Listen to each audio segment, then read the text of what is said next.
अस्सलाम वालेकुम। हम ना with STA 301 statistics and probability. आज का लेक्चर नंबर आप लोगों का है 16। इस लेक्चर में आप लोगों ने सेट्स के बारे में अपने आप को कवर अप करना है, माइंड फ्रेश करना है। कुछ जो स्टूडेंट्स हैं जिन्होंने मैथ की होगी उनको ये चीज़ आती होगी, और बाकी जिनको नहीं आती कोशिश करेंगे कि उनको भी हम लोग साथ साथ लेके चलें। पहला ही आप लोगों की लाइन में क्विज़ है और आप लोगों का 2 नंबर का क्वेश्चन भी आ सकता है। डिफाइंड सेट, या आप लोगों का क्विज़ है कि a set is any well defined collection or list of distinct object. आपके सेट में कोई भी नंबर, कोई भी बुक के नेम, कोई भी मंथ्स के नेम, कुछ भी, ईच एंड एवरीथिंग आ सकती है, लेकिन उसकी जो है कुछ शराइत हैं वो आगे जाके देख लें। वो ये हैं कि the objects that are in a set are called members or elements of that set. आप लोगों के ऑब्जेक्ट्स, अब जो चीज़ शामिल होगी आपके सेट में वो क्या कहलाएंगे? मेंबर्स या एलिमेंट्स ऑफ दैट सेट। अब इसके एग्जांपल यहाँ से ही लेते हैं, आप लोगों के लेक्चर से ही। A इक्वल्स टू ABCD है और B जो है इक्वल्स टू 1 2 3 7 है। अब इसके मेंबर्स कौन से हैं और आप लोगों का सेट कौन सा है ये आप लोगों को बताती चलूँ। ABCD ये आप लोगों के हैं मेंबर्स ऑफ सेट A, और 1 2 3 7 जो है ये मेंबर्स हैं या एलिमेंट्स हैं किसके? सेट B के। अब आगे वो बात कर रहे हैं, sets are usually denoted by capital letters. आप लोगों के जब भी सेट्स आप लोगों को शो करवाए जाएंगे, आप लोगों के अपने पेपर में भी आएंगे, तो वो कैपिटल लेटर से सेट्स को शो करवाएंगे, जबकि स्मॉल लेटर्स जो हैं वो आप लोगों के एलिमेंट्स होंगे। अब ये नहीं कहना कि हमारी जो है काउंटिंग वो स्मॉल या कैपिटल है कि नहीं है, क्योंकि हमारी काउंटिंग स्मॉल कैपिटल नहीं होती। अल्फ़ाबेट जो है वो आप लोगों के स्मॉल कैपिटल होते हैं, ठीक है। और एक और क्विज़ आप लोगों का, elements are enclosed by parenthesis to represent a set. जब तक आप लोगों के सेट्स के साथ पैरेंथेसिस नहीं मौजूद होंगे आप लोगों का वो सेट नहीं कहलाएगा। ये क्विज़ भी देते होते हैं कि आपका कौन सा सेट जो है वो सेट है। तो आप लोगों के पैरेंथेसिस अगर लगी हुई है, पैरेंथेसिस क्या है? ये ब्रैकेट्स, ये जो ब्रैकेट्स लगी हुई है ना, ये आप लोगों के सेट को डिनोट करते हैं कि आपके सेट A में ABCD है और कोई अल्फ़ाबेट शामिल नहीं है। इसी तरह अगर सेट B में देखें तो पैरेंथेसिस उन्होंने लगा के बता दिया कि आप इसके अंदर अब कोई और नंबर ऐड नहीं कर सकते, ओनली आप लोगों के सेट B में 1 2 3 और 7 नंबर ही हैं, ठीक है। अब N ऑफ A जो है नेक्स्ट लाइन में मैंने हाईलाइट किया हुआ है क्विज़ के तौर पे, N ऑफ A। अब N ऑफ A क्या है कि मेंबर्स ऑफ सेट A या एलिमेंट्स ऑफ सेट A। तो एलिमेंट्स आप लोगों ने मुझे काउंट करके बताने हैं कि A में कितने एलिमेंट्स हैं और B में कितने एलिमेंट्स हैं। अगर मुझे नहीं भी बताने तो खुद ही देख लेना कि एलिमेंट्स क्या होते हैं, काउंटिंग कर लेनी है। सेट A में 1 2 3 4 ABCD 4 जो हैं एलिमेंट्स या मेंबर्स हैं सेट A के, और इसी तरह 4 एलिमेंट्स या मेंबर हैं सेट B के। नेक्स्ट है, a set that has no element is called empty और नल सेट। आप लोगों का वो सेट जिसमें पैरेंथेसिस लगा के उन्होंने कुछ भी लिखा ना हो तो वो एम्प्टी सेट कहलाएगा, या उसका सेकंड नेम है नल सेट, और उसको डिनोट किया जाता है फाइ, या ये देख लें एम्प्टी सेट इस तरह से डिनोट किया जाता है। एक और बात जो आप लोगों ने याद रखनी है कि अगर आपकी पैरेंथेसिस लगाई हो उसमें सिर्फ ज़ीरो लिखा हो तो वो जो है वो एम्प्टी सेट नहीं कहलाएगा, क्योंकि ज़ीरो पैरेंथेसिस में लिखा हुआ है ना, तो वो एलिमेंट उसके नंबर ऑफ दैट सेट जो है वो कितना हो जाएगा? 1। ज़ीरो नहीं है मतलब नल सेट नहीं है, उसमें एलिमेंट्स 1 मौजूद है जो कि ख़ुद ज़ीरो है। अच्छा, इसी तरह कह रहे हैं कि अगर वो सेट जिसमें एक ही नंबर मौजूद हो तो उसको हम लोग यूनिट सेट कहते हैं या सिंगलटन सेट कहते हैं। नेक्स्ट लाइन आप लोगों की जो है वो ये इंपॉर्टेंट है कि आप लोगों के 2 मेथड्स होते हैं सेट्स को डिफ़ाइन करने के लिए। एक होता है रोस्टर मेथड और एक होता है सेट बिल्डर मेथड। अब रोस्टर जो है वो रोस्टेड चिकन से याद कर लेना कि आप लोगों के पास पकी पकाई आ गई है और आपने उसको फटाफट से जल्दी जल्दी से खा लेना है। लेकिन सेट बिल्डर मेथड को याद करने का तरीका ये है कि आपने उसको पहले सेट करना है, उसमें नमक मिर्चें हल्दी जो डालना है आपने उसको सेट करके उसको पकाना है, उसके बाद खाना है। तो यहाँ पे भी आप लोगों के सेट्स को ऐसे ही उन्होंने कुछ डिफ़ाइन किया हुआ है इसके थ्रू मैं आप लोगों को समझाने की कोशिश करूँगी। ए सेट उन्होंने दिया हुआ है 1 2 3 डॉट डॉट डॉट डॉट 99 और 100। अब ये जो है ये आपका रोस्टर मेथड है। आप लोगों को बता दिया है कि आपके सेट ए में जो है 1 से लेके 100 तक काउंटिंग है, उससे आगे कुछ भी नहीं है। ठीक है, क्यों? क्योंकि आपकी पैरेंथेसिस लगा दी गई हैं। अगर इसी चीज़ का नेक्स्ट पार्ट देखें, B is equal to X such that X is a month of the year. अब मंथ ऑफ द ईयर के आगे अगर मैं लगा दूँ स्टार्टिंग विद जे, तो ज़ाहिरी बात है हमें सोचना पड़ेगा कि कितने ऐसे मंथ्स है जिस के स्पेलिंग जो है वो जे से स्टार्ट होते हैं। तो ये आपने इसमें क्या करना है, ये सेट बिल्डर फॉर्म है। क्यों? क्योंकि आपने इसको सेट करना है और इसको रोस्टर मेथड में लेके आना है। अब जे से स्टार्ट कौन कौन से हैं? जुलाई है, जून है और जनवरी, 3 हो जाएंगे। ठीक है, मतलब हमने सोचा है कि कितने मंथ्स हैं जो जे से स्टार्ट हो रहे हैं, तो इनको देख लीजिएगा। आगे ये जो ग्रीन लाइन में मैंने हाईलाइट किया हुआ है, ये आप लोगों का ये जो बी सेट बिल्डर फॉर्म में लिखा होता है ना, इसको उन्होंने एक्सप्लेन किया कि हम लोगों ने कैसे इसको बोलना है। मैंने पहले बोल दिया था x such that x is a month of the year. ये जो एक्स दोनों लिखे हुए ना, इनके दरमियान में ये जो एक हॉरिजॉन्टल नहीं वर्टिकल लाइन जो लगी हुई है ना, इसको हम लोग सच डैट पढ़ते हैं। X such that x is the month of year. अच्छा, अब नेक्स्ट जो आप लोगों का क्विज़ है, रेपिटिशन हो रही हो आप लोगों के अल्फ़ाबेट्स की या आपके काउंटिंग नंबर्स की, तो वो जो है आपके सेट के नेचर को चेंज नहीं करेगा। आगे जो इम्पॉर्टेंट बात है वो फाइनाइट और इनफाइनाइट का है। आपका कोई सेट दिया हुआ है जो एम्प्टी सेट है, जिसके पैरेंथेसिस में कुछ भी नहीं लिखा हुआ, तो वो फाइनाइट सेट कहलाएगा। अब आप लोगों ने ये भी याद करना है कि आपके सेट्स कितने टाइप्स के होते हैं, फाइनाइट और इनफाइनाइट सेट।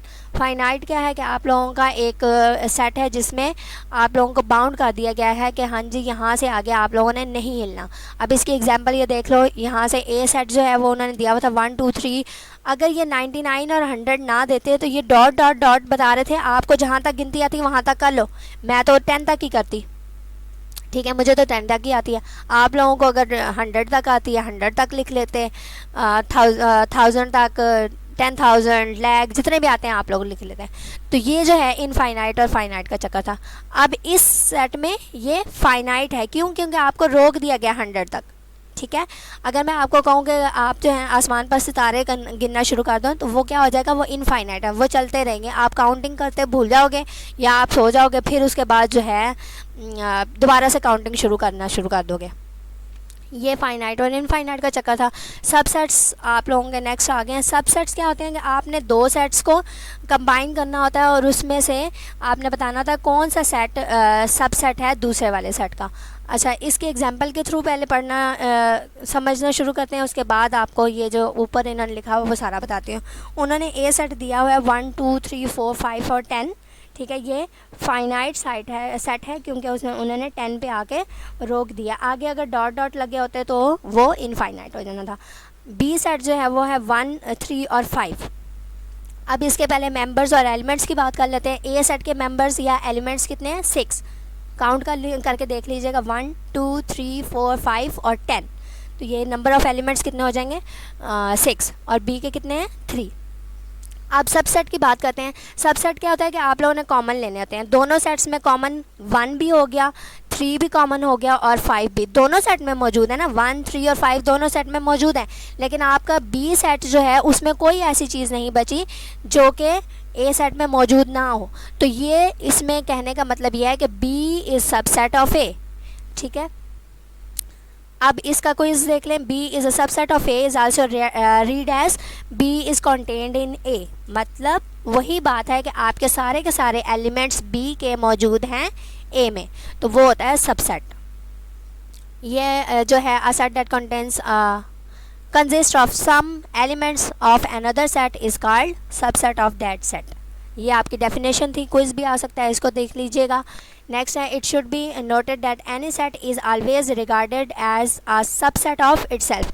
अगर कोई सेट है, एक ही सेट दिया हुआ है, तो वो सबसेट कहलाएगा, खुद ही अपने सेट का सबसेट कहलाएगा, किसी और का नहीं कहलाएगा, क्योंकि हमारे पास कोई और सेट है ही नहीं। और अगर कोई ऐसा सेट है जो एक ए जो है दिया हुआ है 1 2 3 4 5 और 10, बी जो है वो एम्प्टी दिया जाता, तो उसमें हम लोगों ने क्या करना था कि एवरी सेट जो है, सारे के सारे सेट जो हैं वो क्या है, सबसेट हैं किसके? एम्प्टी सेट के। नेक्स्ट है प्रॉपर सबसेट। प्रॉपर सबसेट में जो बात की जाती है वो ये है कि if a set B contains some but not all of the elements of another set is called proper subset. सारे के सारे यहाँ पे तो सारे के सारे बी के एलिमेंट्स ए में मौजूद थे ना, अगर यहाँ पे मैं 7 लिख देती तो वो 7 ए में मौजूद नहीं था, तो वो प्रॉपर सबसेट होना था, क्योंकि वहाँ पे एक एलिमेंट जो है वो कॉमन नहीं हो रहा था।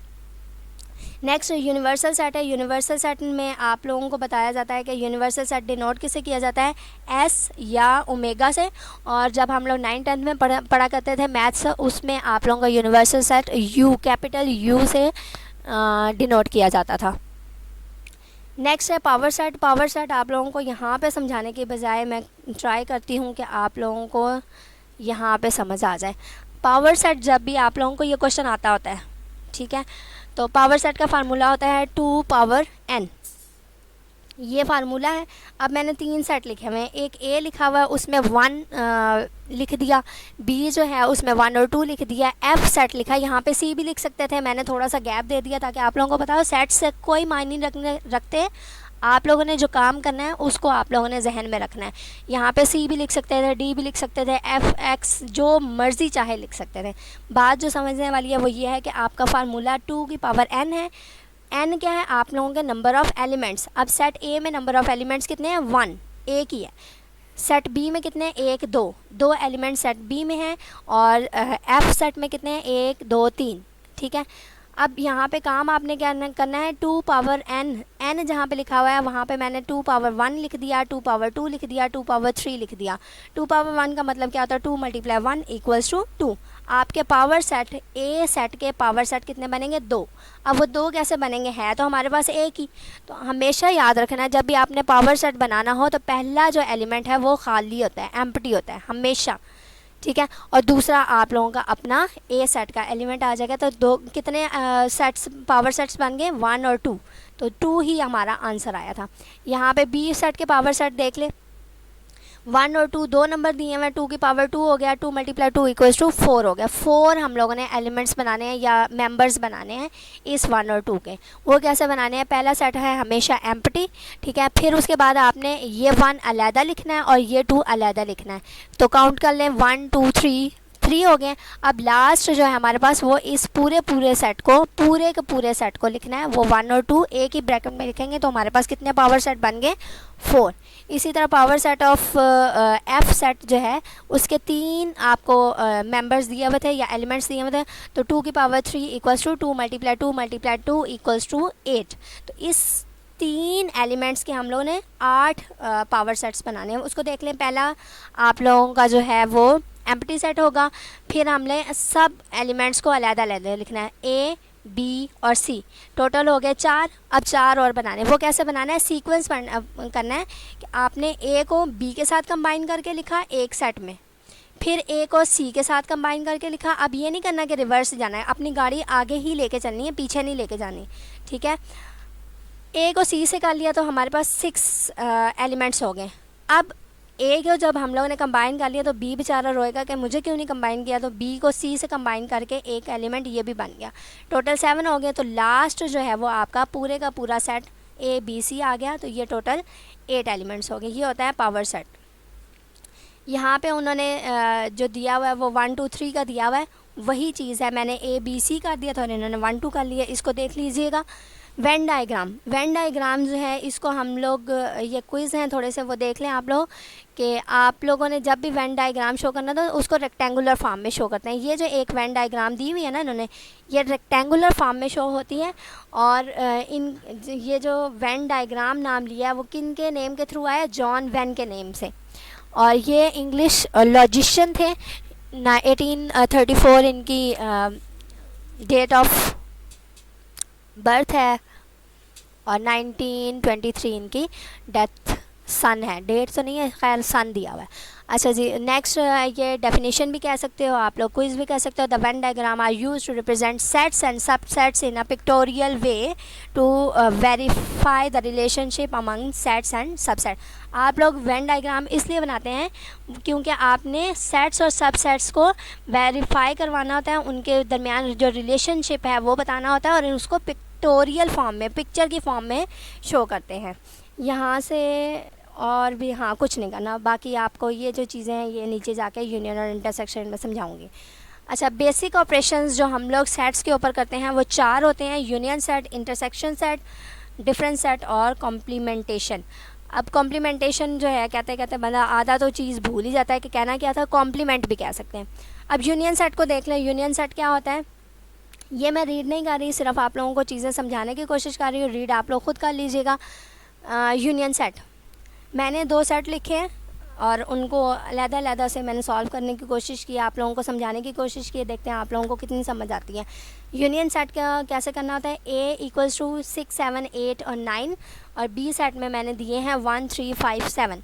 अब यूनियन करना है। यूनियन क्या होता है कि आपने कंबाइन, ठीक है, यूनियन है ना, एक कम्बिनेशन करना है, लेकिन कम्बिनेशन क्या करना है, आपने अपने सीक्वेंस को याद रखना है। अब काउंटिंग जो है, काउंटिंग हमेशा 1 से या 0 से स्टार्ट होती है।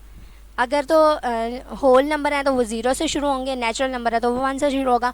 अब आपने खुद देखना है कि आपका सीक्वेंस दोनों सेट्स में से कहाँ से शुरू हो रहा है। मेरा देख लें, मेरा बी जो है सेट उसमें 1 मौजूद है तो मैंने 1 लिखा। 1 के बाद इन दोनों सेट्स में 2 नहीं है तो 2 नहीं लिखना, ठीक है। सीक्वेंस रखना है पर आपने अपने सेट्स को देख के वो सीक्वेंस इस्तेमाल करना है। 2 नहीं लिखा, उसके बाद 3 लिख दिया। 3 के बाद 4 मेरे दोनों सेट्स में मौजूद नहीं है तो मैंने भी अपने आंसर में नहीं लिखा। 5, ठीक है। 6, अब 6 जो है ए में मौजूद है तो ये 6 ए यूनियन बी में आएगा।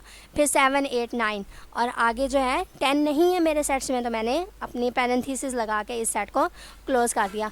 अच्छा, यूनियन जो है वो यू से शो करते हैं, ये भी देख लेना आप लोगों के अपने उसमें बुक में दिए हुए। नेक्स्ट एक और क्वेश्चन कर लेते हैं एग्जांपल के तौर पे। x इक्वल्स टू ABCDE, पहले काउंटिंग के थ्रू चली थी मैं, अब जो है आपको अल्फ़ाबेट्स दे रही हूँ। और y जो है y सेट उसमें LMNOX दिया हुआ है। मैंने क्या कहा था, सीक्वेंस याद रखना है तो आपका देख लेना है कि A है मौजूद सेट में, मेरे तो सेट में मौजूद A है तो मैंने A union X union Y में स्टार्ट A से किया, फिर B C D E। अब सीक्वेंस यहाँ पे ख़त्म हो रहा है क्योंकि F इन दोनों सेट्स में मौजूद नहीं है तो आगे देख लो L M N O और P नहीं लिखना क्योंकि दोनों सेट्स में नहीं है तो X आ जाएगा। यह है आपका यूनियन सेट। अब यूनियन सेट ये देख लें, इसको रीड कर लीजिएगा, ये उन्होंने वही बताया हुआ है कि A यूनियन B पढ़ते हैं, U जो है वो यूनियन को शो करता है। वेन डायग्राम देख लें, इसको मैं बता देती हूँ। वेन डायग्राम में मैंने क्या कहा था, रेक्टेंगल फॉर्म में शो करना है। एक रेक्टेंगुलर बॉक्स बना दिया और ये रेक्टेंगुलर बॉक्स आपका यूनिवर्सल सेट है S या ओमेगा, ठीक है। अब इसमें 2 सेट्स जो हैं वो मैंने क्या कहा था, ये देखो A यूनियन B में मैंने A और B को मिला के लिखा है, एक पूरा सेट बना है ना।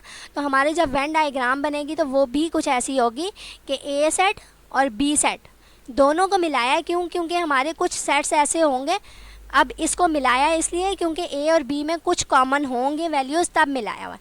अगर आपके A और B बिल्कुल अलग-अलग हैं तो ये मिलेंगे नहीं, ये अलग से एक सर्कल बनेगा, एक सर्कल अलग से बनेगा, लेकिन कलर जो है वो दोनों को करेंगे तब आपका A यूनियन B सेट बनेगा।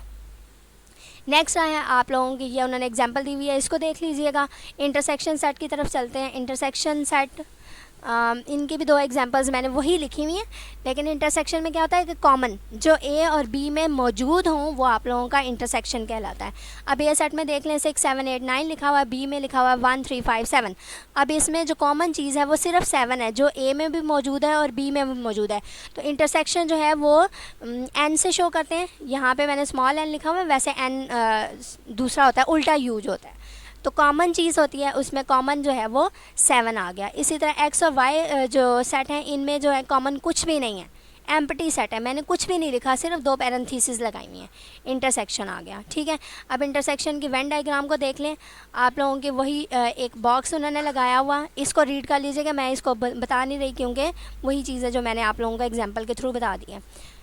एक बॉक्स बनाया जिसको आप लोगों ने यूनिवर्सल सेट कहना है। ये पूछ लेते थे कि इसमें यूनिवर्सल सेट कौन सा है, ये जो बॉक्स है ये S है, ये आप लोगों का यूनिवर्सल सेट है।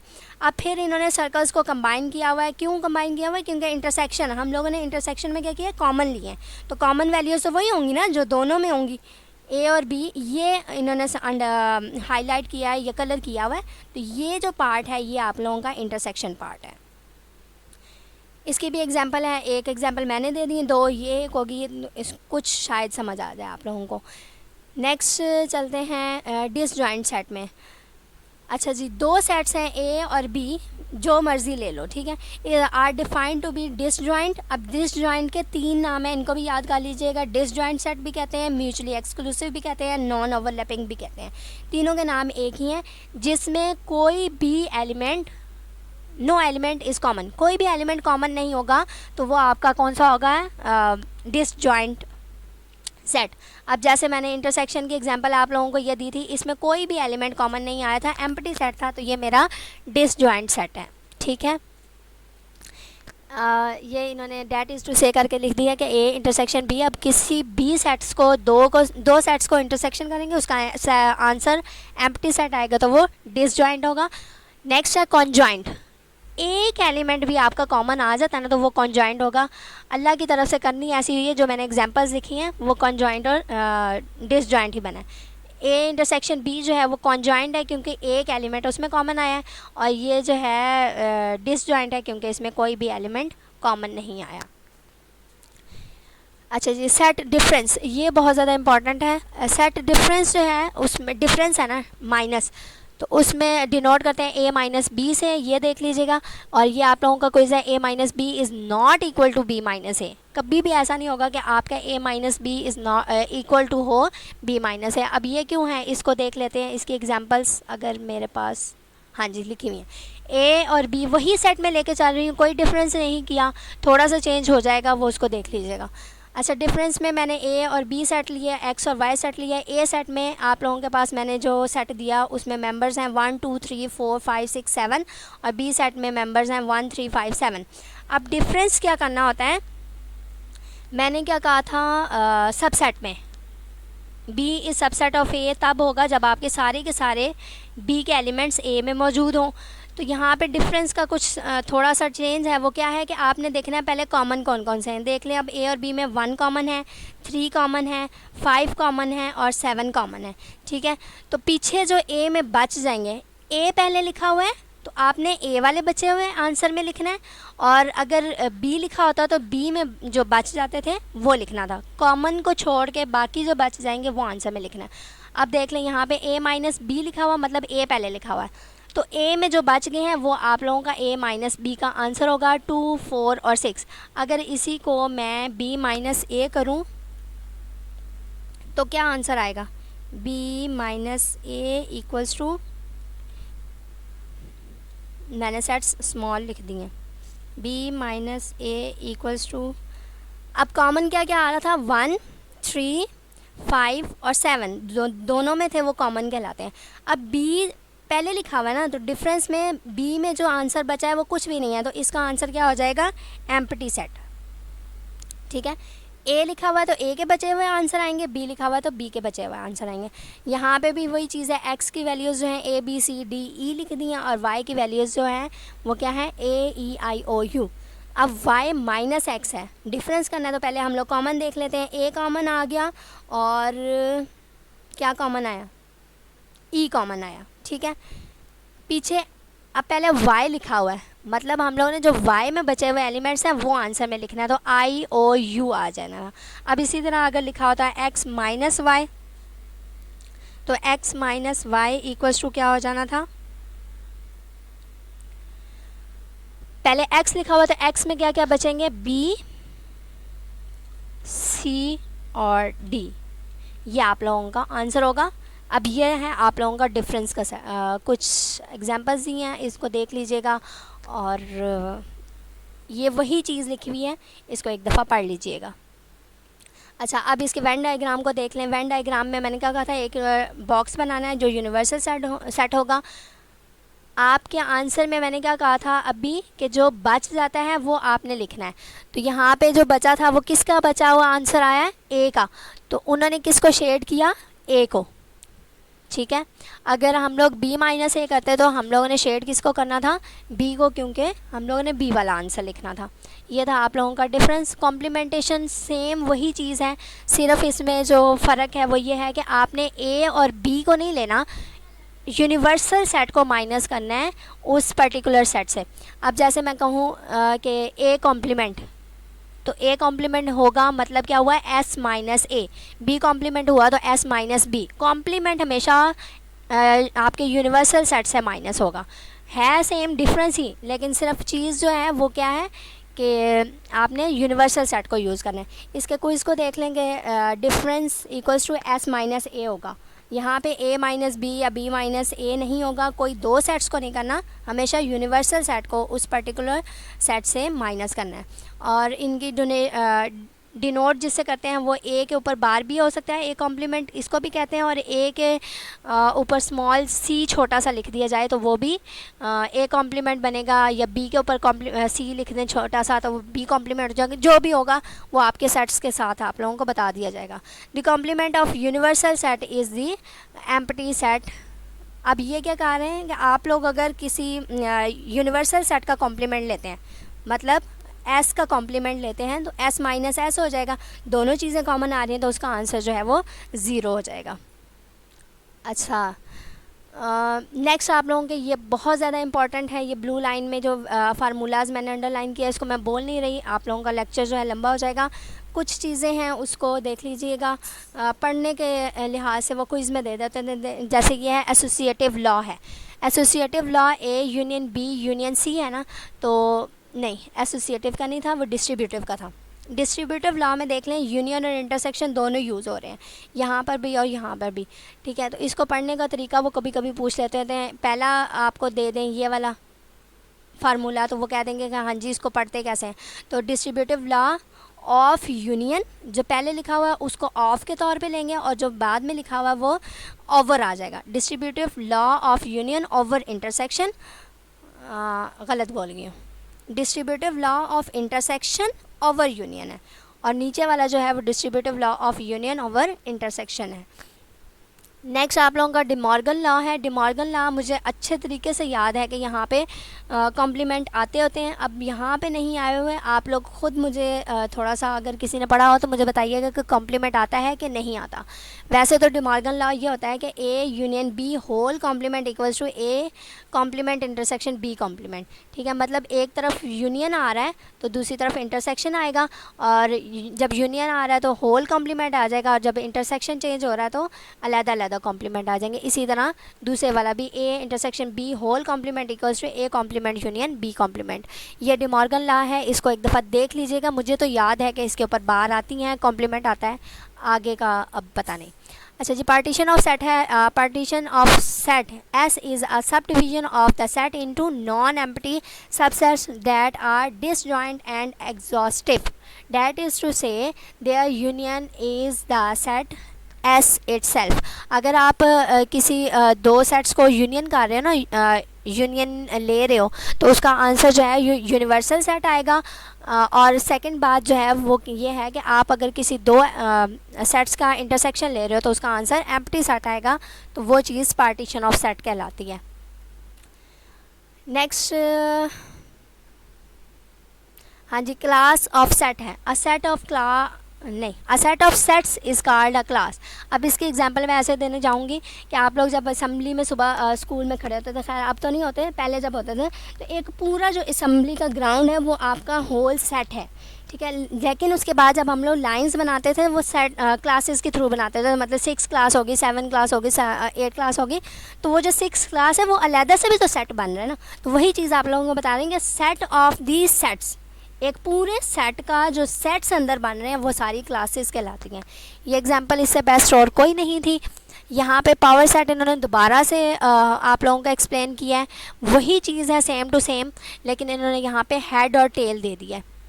अब हेड और टेल की एग्जांपल ये है कि आप लोग जब देखते होते हो तो मैच क्रिकेट का, तो वहाँ पर जब टॉस करते होते तो वो एक सिक्का लेते थे और उसको टॉस करते होते थे, तो उसको कहते हैं flip of coin. Flip of coin जब करते हैं उसमें दो उसके फेसेस होते हैं, ठीक है।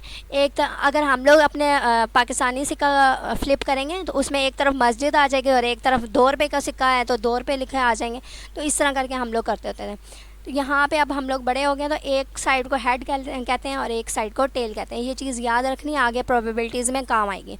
तो इसकी पावर सेट्स कितनी हो जाएगी, 2 एलिमेंट्स दिए हैं मैंने ए सेट में, एक हेड है और एक टेल है, 2 एलिमेंट्स हैं, तो 2 पावर 2 4, मतलब इसके पावर सेट कितने बनेंगे 4। एक पहला एम्प्टी सेट हो जाएगा, फिर हम लोगों ने एच और टेल को अलग-अलग करके लिखा और फिर उन दोनों को कंबाइन करके लिखा, तो ये 4 इनके कंप्लीट हो गए। और इसको पावर सेट को डिनोट करते हैं P of that set A B, जो भी आप लोगों को आ जाए। अच्छा जी, लास्ट आप लोगों का जो चीज़ है वो कार्टेशियन प्रोडक्ट है। कार्टेशियन प्रोडक्ट का देख लें कि वो एक फ्रेंच मैथमेटिशियन थे, रेने डिस्कार्ट्स के या रैन डिस्कार्ट के, वो आप लोगों की अपनी मर्ज़ी है, याद रखना है ये कि आप लोगों का वो फ्रेंच मैथमेटिशियन थे और उसका नाम याद रखना है। इनकी डेट ऑफ बर्थ और डेथ याद रखनी है। नेक्स्ट आप लोगों को जो चीज़ दी हुई है वो ये है, the product of a set A by itself is denoted by 2a। ठीक है, A2 भी हो सकता है या 2a भी हो सकता है। मतलब ये है कि आप लोगों अगर 2 को 2 से ही मल्टीप्लाई करोगे तो वो क्या हो जाएगा, 4 हो जाएगा, डबल हो जाएगा ना। तो यहाँ पे भी वही चीज़ बताई हुई है कि ए सेट को ए से मल्टीप्लाई करेंगे तो वो डबल हो जाएंगे, 2a बन जाएंगे।